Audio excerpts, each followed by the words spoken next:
Hello and welcome to another exciting episode of the Tochi Talks Diaspora Show, a safe space where the African diaspora community can tell their own stories the way they want it told, while celebrating our culture, heritage, and most importantly, our contributions to the society. I'm your host, Tochi Aguene. We have an exciting show today for you. Our guest today is one of my mentors, a great father of mine. I have plenty of them here in Atlanta, okay? So don't get jealous, Daddy. He's dedicated most of his life in serving his community. He's a traditional ruler, and currently he serves as the president of the Enugu State Association here in Atlanta. Please welcome Mr. Iwu Aguene. Thank you, Tochi. Thank you for having me. Thank you so much, sir. Please have a seat. Welcome to the show. Thank you. Thank you. How do you feel to be here? Exciting. Very interesting. I love it. Whenever they mention anything about community, that's my life. That's so right. Thank you for having me. Thank you so much. Thank you so much. Welcome. And tell us, what part of Enugu State are you from? Oh, I'm from Udi. Omaga Town, Udi, local government of Enugu State. Beautiful. So if you go to Enugu, they call it the Enugu West. So that's part of where I come from. Okay, okay, beautiful, beautiful. Thank you. And you're currently the president of the Enugu State Organization here in Atlanta. Yeah. When did you get sworn in? That was 2 years ago, precisely February 2023. That was when I got in here as a president, and it's been so wonderful. And the election was done in December, but we were sworn in February. Nice. So what are some of your responsibilities as the president, and what are some of your duties? Oh, boy. You see, I think being a community leader, the challenges outweighs the office. As a community leader, you see yourself as a catalog for your members to follow. You also see yourself as a kind of a GPS for the modern people here in Atlanta to follow. If you make a mistake, it's going to be critical. So you see yourself that every minute of the day, the way you speak, the way you walk, the way you do things is laden with responsibilities. Right. So as a president here, you not only make sure that your people get the right information at the right time, you also make sure that you live exemplary life for them. So part of the things we do here is to organize our communities, make sure that they know themselves. If there's anyone visiting, we'll make sure that they meet the ones that are here. New ones here got to meet the older ones, and the older ones got to meet the new ones. So you make sure there's no gap. You bridge the gap. And as a leader, as a community leader here, you are in tune with whatever is happening back home, because they rely on you for information. If the government wants to pass any information to your people here, they get information to you. And once they hear it from you, they are sure that it's authentic. So my sister, you can agree with me, it's a very tough job. But then, human beings got to do it. Yeah. And once you see yourself in that role, that's what you can do then to fit in there. What are some of the challenges you face in this position? The challenges here is blending the African culture with the Western culture where we are today. You can agree, there are people here who will say, okay, I don't want to belong to this, I don't want to remember anything about home again. But you have to put it that, kind of bring it to their knowledge that, hey, you can't just run away from things like that. You modernize it to fit in the environment where you are. So that's why we are here. And the bigger challenge I can tell you is that some people, like I said before, may not want to fit in because they hear that, okay, I don't want to be identified with their culture, but it's now for you as a leader to get it across to them that, hey, culture and community are something you can't run away from. So that's the major challenge I have. Speaking of culture, you are a dad, I'm sure, husband and all. How important is it? Because for someone like me, I moved to the United States at age 19. So I was, I've spent most of my life here, but still I lived in Nigeria for a good amount of time. How important is it to raise your kids in America and still instill that African values and culture in them? Tochi is a very challenging thing. But I'll tell you something. You chose the name Tochi. It's an Igbo name. And I'm Iwuchukwu Aguene. That's an Igbo name. That is the starting point. I used to ask people, I used to tell people, try to be identified for something. So I told my children, look, I'm an Igbo man, I'm an African, I'm a Nigerian, and I'm here in the US. If you don't tell your story, someone else will tell your story for you. That's right. Very important. And I tell them. And they might tell it the way you don't want it to be told. That is the issue. That's the problem. So I always tell them that, hey, just be proud of who you are. Know that you are what's this. Always pray for an opportunity to express who you are. Because the world stands to respect you, to believe you, not based on your color, or not based on where you come from, but based on who you are. So go get knowledge so they can stand out there in the public. If you don't get knowledge, that's where it becomes a problem for you. Go acquire knowledge. That's why I tell everybody in the community, under Enugu State, under Igbo, under Nigeria, I said, look, go and get knowledge. If you get knowledge, they don't ask you, where are you from, when they want to employ you. They ask you, what are you made of? And it has been helping. So initially, when I became the president, some people were finding it difficult. They'll be saying, no, because I'm this, I'm that. I said, no, forget about that. Don't just create a facade of formidability for yourself. Don't build unnecessary wall. Go get education. And look at what you are doing here. So wonderful. The very first time I heard about you and what you are doing, I was so excited. I said, that is you for me. Go ahead and get it. So, like you said, the question asks, how do I raise up my children? I let them know that it is in you and not out there. Try to be who you are and identify yourself and go and get it. Wow. Yeah. Beautiful, beautiful. So it's no news to us what's going on in Nigeria. The election is right around the corner. Do you think the country is ready for an Igbo man to rule? Or to lead, not rule? A good leader is a leader, not a ruler. So I'll correct myself there. Okay, I will tell you something. Leadership comes from God. Mm-hmm. I'm a very big believer that God is the one who makes a king. If you are familiar with the Bible, there was a time the people in the Bible wanted a king for themselves. God gave them a king, and they suffered. Until now, the choice of God comes in, things start going well. Yeah. So the issue is Nigerians, which I'm speaking to them. Ask yourself, are we doing the will of God in every aspect of it? From the governor, from local government, to the president. So are we doing the will of God?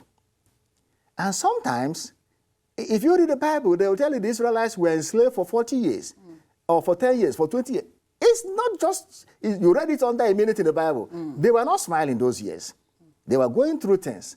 So the question we ask ourselves in Nigeria is, where are we today, and where do we want to be in the future? Are we following the pattern of what makes us to be in the future, where we want to be? That's a very serious thing. Because as an Igbo man, they say that if an elderly woman falls twice on a farm, he will sit down and rearrange what he has in his basket. Mm-hmm. Where we are today, are we really okay with that? If you're not okay, how do we get to where we are today, and where are you heading to? Mm-hmm. So that's the basic question. And whether an Igbo man is ready, whether Nigeria is ready for an Igbo man to rule, I don't really look at Igbo, Hausa, or Yoruba. I look at the qualified candidate. Who is that person that will get us there? Because if we say that and we come to the US here, they will say, no, it's not yet time for a black man or for a nation. But the question is, where we are today, who has that pedigree? Who has that integrity? Who has that moral? Who has that capacity to lead us there?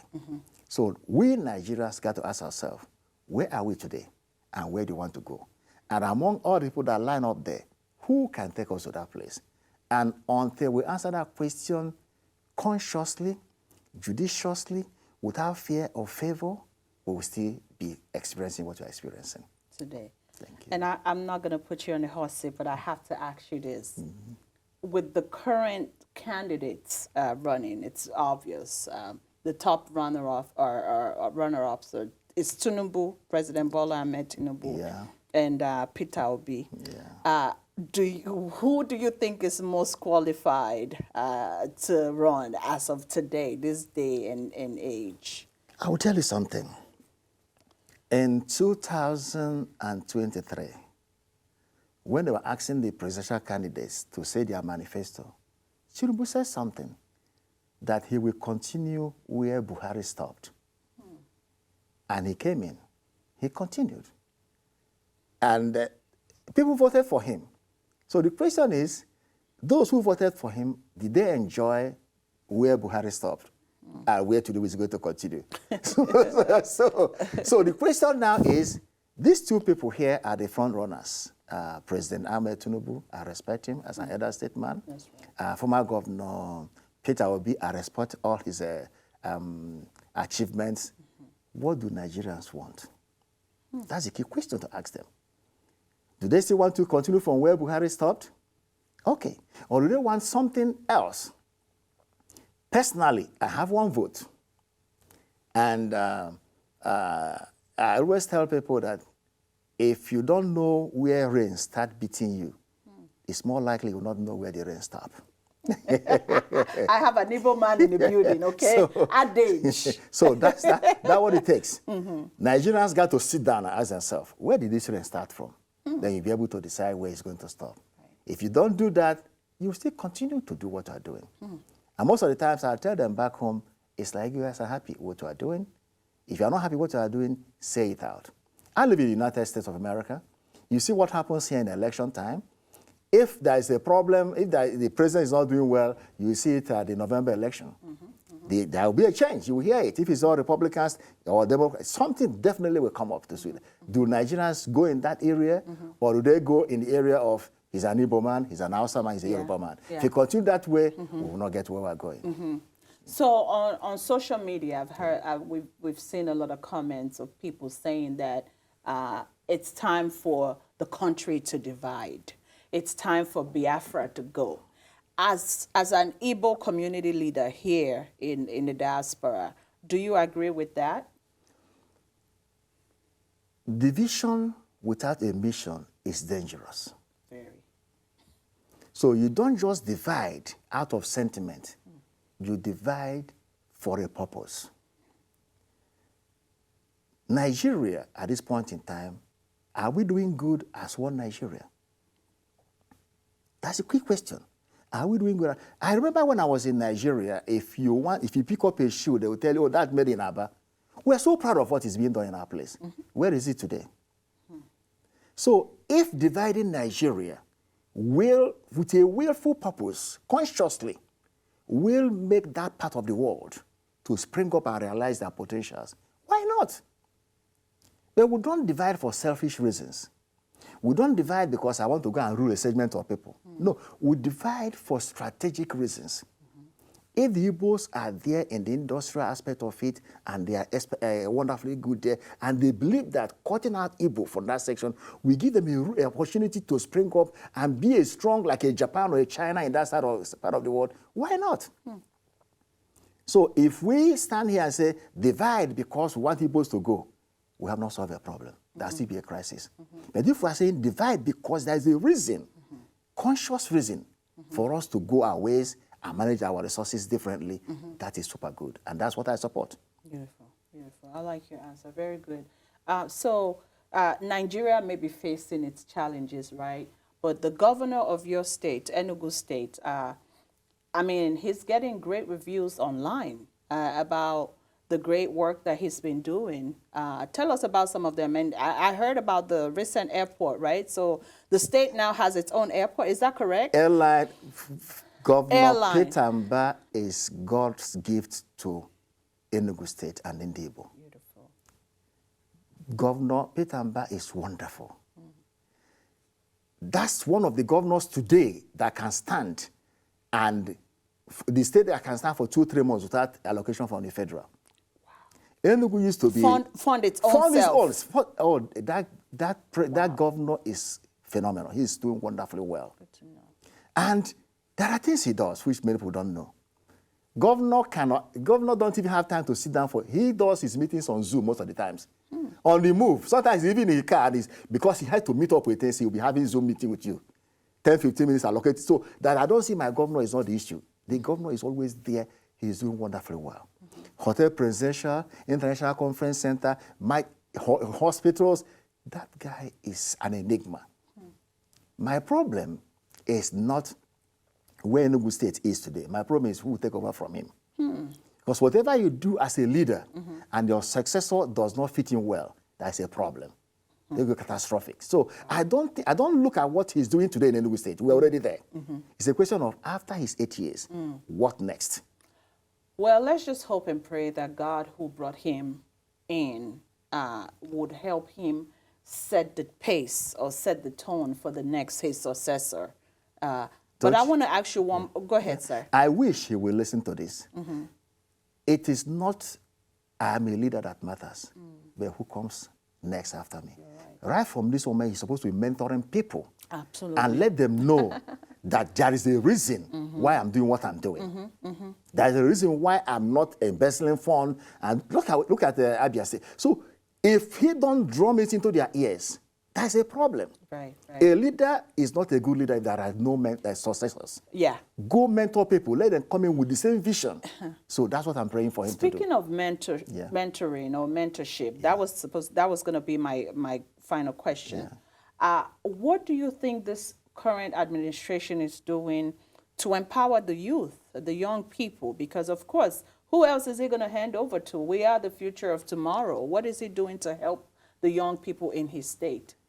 Now, Enugu State is a little bit better than so many other things. He's a young guy, very vibrant. You can hear about the smart school he introduced. So I used to tell people, I told them in Enugu, do you know why governor called that a smart school? They said, no. I said, because in America here, we don't praise a child because he's intelligent. We praise a child because he's smart. And smartness is a little bit degree above intelligence. You can be intelligent and still not make it. But a smart person is one who rules the person who is intelligent. Smartness, it takes you to organize and put everything in order. You can be intelligent and sit down there not knowing what is going on. Give me a mathematics, I'll solve it. But a smart person is one who will gather everybody together and make it happen. That's why I call it a smart school. But people of Enugu don't even know why they call it smart school. That's why. Here, ask yourself in America here, have you ever heard when they say this person is intelligent? No, they say that guy is smart. They know why they say that. That's right. So he is building up that foundation in Enugu State by putting up that smart school, that in the next maybe 10, 15 years, these guys graduated from that smart school, we bring a different thing to Enugu State. So I love what he's doing. And I pray that they understand where he's heading to.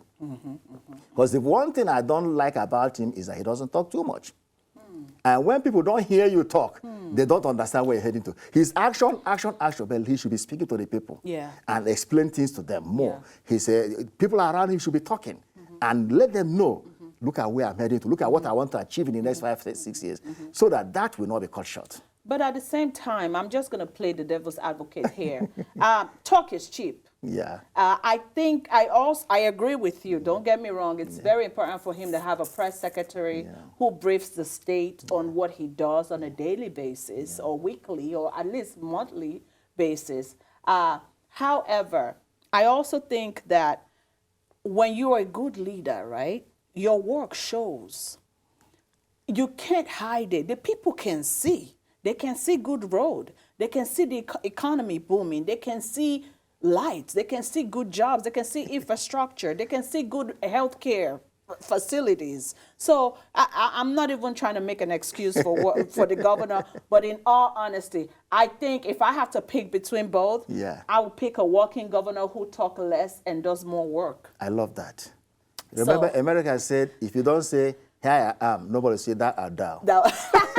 So he is doing wonderfully well. Yes, I agree. But he needs to be saying to the people. I agree. At the same time, you can't be too quiet. You still have to talk. We still want to hear from you, He is too much dedicated to work. Yes. And people tend to misunderstand that. Right. So this guy don't even care. But if he's working, even if he's, other people are saying the thing, let there be a way of telling guys, look at where this man is heading to. And maybe that's why he needs the right cabinet officials. Exactly. Like I said, it's not even his job to talk all the time. I agree with you. He needs to appoint press secretaries, media people to talk on his behalf, have press releases sent out to the people. 100% correct. So, Mr. Iwu, you've done so much for the Enugu community here in the diaspora. I can't thank you enough for being here. You are such a blessing to me, my career here in Atlanta. I thank you so much. So for those of us who just moved to Atlanta, and we want to get involved with our fellow Enugu people, or even our fellow, just Nigerians in general, but especially the Enugu diaspora community. How can we sign up? How often do you hold your meetings? Very easy. Our meetings are held every first Friday of every month at Corpus Christi Catholic Church. I will have a soft copy membership drive form. You meet any of us, they give the membership. It's very easy, very simple. And the fees are very, very infinitesimal. Very easy to join. Okay. Also, when I came in as the president, I observed that we have different associations here under Enugu State. We have the Udezia, we have the Nkano, we have the women wing, we have the men wing. And last 2 years, they did 4 picnics in 1 month. I said, no. So this year, I called all the presidents. I said, hey, guys, come. There's something I noticed that we got to do. I said, what is it? I said, can we all have one single picnic for all of us here? And that's what we are going to do this year. On Father's Day, 21st of June, you will be there. I will be 21st there. 21st of June, 2020. I'm always there. I'm a Nigerian That first. is a history. I'm not Enugu. I'm not Imo. I'm not Yoruba. I'm just a Nigerian. I support my people. I agree with you. And I'll tell you something.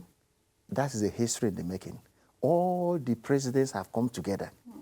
I said, we are holding one picnic at Pink Neville Park. Yeah. That's to show you the enormous job we have done now. So, because I told them, how can, within 4 months, 1 month, I've gone to 4 picnics, the same people, I spent how much for this? No. Let's gather everybody together. That's a lot. So, the whole youths, everybody. And under my leadership, I also created the youth wing. Beautiful. Because I told them, that's where you guys will see yourself. Call me for any day you are doing marriage as a chairman of the occasion. I'll be there. That is it. Beautiful. Go ahead, propose. If you don't have the fund to do that, tell us in the main meeting. We will, come to your aid. Beautiful. We'll get drinks for you. Thank you. I need you guys to be meeting and, meaningful meeting. Discuss careers. So, being a member, very easy. Get any of us. You know my number, and they'll yes, I was going to also say I'll make sure to post his number on this on this video, and also a website or social media pages on this video. Nde Daluso, thank you for your time. I'm very grateful. Here on the Tochi Talks Show, we always have gifts for our guests. I have a little token for you. I hope you like it. Oh, thank you very, very much. I sincerely appreciate this. Thank you. Wow, thank you. Well, I will show my people this, the Enugu State organization here, and the Enugu State USA. I will show them what I got. I appreciate you. Thank you so much. And I just want to thank you all for watching today's episode. Remember, being African is not a curse, it's a blessing and an identity we need to wear with so much pride and dignity. Please remember to share this video with your friends and family. Make sure to like the video and subscribe to our YouTube channel so you'll be the first to get notified when we upload a new video. Until next time, I remain your host, Tochi Medinas Alegbe, signing off.